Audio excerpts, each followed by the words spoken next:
शरीफ ने जिन लोगों पर तनकीद की, उसको किसी इदारे पर तनकीद का नाम न दिया जाए, इसलिए कि उन लोगों ने जो काम किए उसका नुकसान न सिर्फ पाकिस्तान को और कश्मीर को पहुंचा, बल्कि इदारों को खुद भी उसका नुकसान पहुंचा है। अगर अब पाकिस्तान की तरक्की का रास्ता अपनाना है तो इदारों को भी नवाज शरीफ के बयानिए पर चलना होगा। वो वक्त दूर नहीं कि सब वही जबान बोलेंगे जो आपका लीडर नवाज शरीफ बोल रहा है।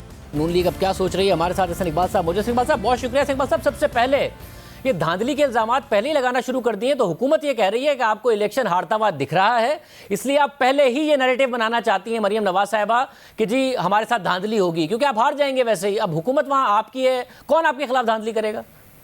शाहजेब, देखिए, आज कौमी असम्बली में हम ही ने नहीं बल्कि पीपल्स पार्टी के जो लीडर हैं उन्होंने भी इस बात पे कहा कि वफाकी वजीर अमूर कश्मीर खुल्लम खुला वहाँ पैसे बांट रहे हैं। और देखिए, जो आज़ाद कश्मीर की हुकूमत है उसके अंदर हमने जितनी इस्लाहात की थी और आज़ाद कश्मीर की हुकूमत को जो ऑटोनॉमी दी थी वो इस हुकूमत ने आते साथ ही सल्ब कर ली थी। और आज ये आज़ाद कश्मीर की हुकूमत के अंदर अपने चीफ सेक्रेटरी के ज़रिए और अपनी इंतज़ामिया के ज़रिए और कश्मीर अफेयर्स मिनिस्ट्री के ज़रिए उसकी आज़ादी सल्ब करके मनमानी कर रहे हैं, इंतज़ामी तौर पे पूरी खुल्लम खुला मुदाखलत कर रहे हैं। और मैं ये बात ज़रूर कहना चाहता हूँ कि हुकूमत जो कर रही है ये कश्मीर कॉज के साथ सबसे बड़ी बददियानती है, क्योंकि जम्मू कश्मीर के अंदर, मकबूजा कश्मीर के अंदर जो भारत के कंट्रोल में है, हमारा बयानिया यही है कि वहाँ पर भारतीय हुकूमत धांधली करती है और कश्मीरियों के वोट को इज्जत नहीं देती। और अगर आज़ाद कश्मीर के अंदर भी इस हुकूमत ने वोट को चुराया और आज़ाद मुनसिफाना इंतखाब ना होने दिया तो ये कश्मीर के कॉज को बहुत बड़ा नुकसान पहुंचेगा। मतलब अगर वफाक में वो हुकूमत में है तो प्री इलेक्शन तो जाकर अनाउंसमेंट्स करना, या एक वीडियो आई तो उसका तो इलेक्शन कमीशन ने नोटिस भी ले लिया। अब इलेक्शन कमीशन वहां पर आज़ाद, हुकूमत अगर वहां पर आपकी, तो ये धांधली कैसे कर लेंगे? देखिए, हुकूमत के लिए वाज़ेह तौर पर नजर आता है कि कोई भी हुकूमत आज़ाद कश्मीर के इलेक्शन जीतना चाहेगी, वरना उसके खिलाफ बयानिया बनेगा कि कश्मीर के अवाम ने उसको मुस्तरद कर दिया है। मगर ये धांधली कैसे कर लेंगे जो आप ऑलरेडी कह रहे हैं, क्योंकि जिसकी वफाक में हुकूमत हो रिवायती तौर पर वो जीत जाता है आज़ाद कश्मीर में।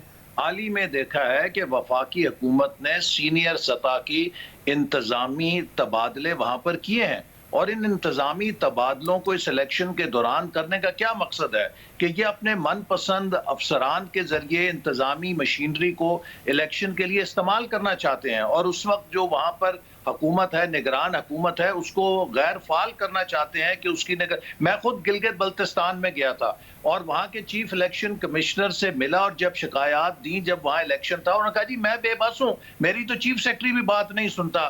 तो मैंने कहा आप फिर इस्तीफा क्यों नहीं दे देते? और आपको शायद मालूम नहीं कि गिलगित बल्तिस्तान में वो धांधली के ऊपर आंखें बंद करने के ऊपर जो चीफ इलेक्शन कमिश्नर थे उन्हें हुकूमत ने इनाम के तौर पे एक्सटेंशन भी दी है और उनकी मराद में भी इजाफा कर दिया गया है।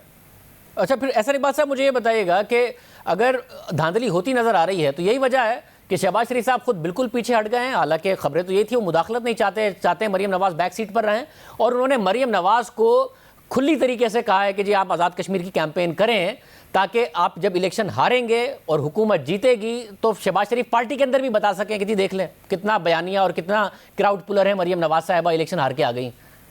नहीं, ऐसी बात नहीं है। देखिए, इलेक्शन हारने का ताल्लुक क्राउड पुलिंग से नहीं है या कैंपेनिंग से नहीं है। गिलगित बल्तिस्तान में जहां पर मुस्लिम लीग नून ने तारीख की सबसे बड़ी डेवलपमेंट की थी और तारीख का सबसे ज्यादा पुरअमन दौर 5 साल दिया था, हमें इंतजामी धांधली के जरिए और पोस्टल बैलेट्स के जरिए मैं वो बातें करना नहीं चाहता जिससे कि हमारी सिक्योरिटी के हवाले से भी कुछ खदशात पैदा हो सकते हैं। जिस तरह के सबूत हमारे पास आए, मैं आपको अगर किसी वक्त ऑफ कैमरा बताऊं आप खुद दंग रह जाएंगे। तो लिहाजा मैं फिर कहूंगा कि तमाम कौमी इदारों का फर्ज है कि इस बात को यकीनी बनाएं कि कश्मीर के अंदर कोई मुदाखलत इंतजामिया के अंदर और इलेक्टोरल प्रोसेस में ना हो, क्योंकि इसका ताल्लुक हमारे कश्मीर के मौक़िफ़ के साथ है। अगर खुदा ना खास्ता यहाँ पर भी धांधली का शोर मचा तो उधर मकबूजा कश्मीर में भी धांधली का जब शोर मचता है हम उसके ऊपर बात करने के काबिल नहीं रहेंगे। ऐसे बात सब साथ में बताइएगा, आप इस मुतालबे को सेकंड करते हैं जो कि फवाद चौधरी साहब ने किया है कि जो हाई प्रोफाइल केसेस हैं शहबाज शरीफ के, आप लोगों के, उनको बराह रास्त दिखाया जाए? मैं तो बहुत देर से कह रहा हूं। और आप देखिए, ये जो हुकूमत के वजीर और मुशीर आके प्रेस कॉन्फ्रेंस करते हैं, हम तो पहले दिन से कह रहे हैं कि ये मीडिया ट्रायल करते हैं। आज आप मुझे बताइए कि किस अथॉरिटी के ऊपर शहजाद अकबर साहब मुकालमे बता रहे हैं कि जो उनके बकौल FIA के अफसरान और हमजा शहबाज साहब के दरमियान हुए हैं। इससे तो साफ जाहिर होता है कि ये सब एक पॉलिटिकल ड्रामा है। अगर वो इंक्वायरी हो रही है तो वो शहजाद अकबर साहब को वर्बैटम किस तरह आ रही है?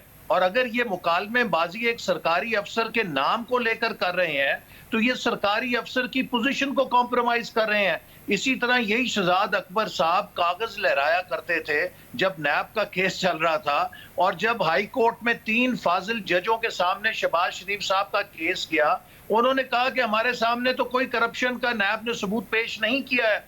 तो ये मीडिया ट्रायल करते हैं मेरे खिलाफ। तो इसके लिए आप राजी हैं फिर, जो चीफ जस्टिस से मुतालबा कर रहे हैं फवाद चौधरी साहब के आप सबके केसेस लाइव नशर किए जाएं, हम देखें?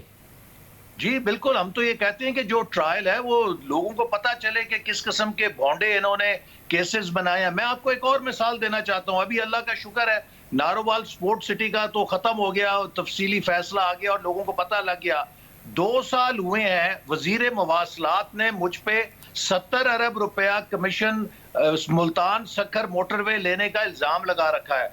वो कहाँ है GIT? 2 साल हो गए, उसकी जेब ही नहीं बनी। वो कहा था कि डेट कमीशन को हमने इंक्वायरी दी है, वो किधर है डेट कमीशन की रिपोर्ट? हम देखना चाहते हैं।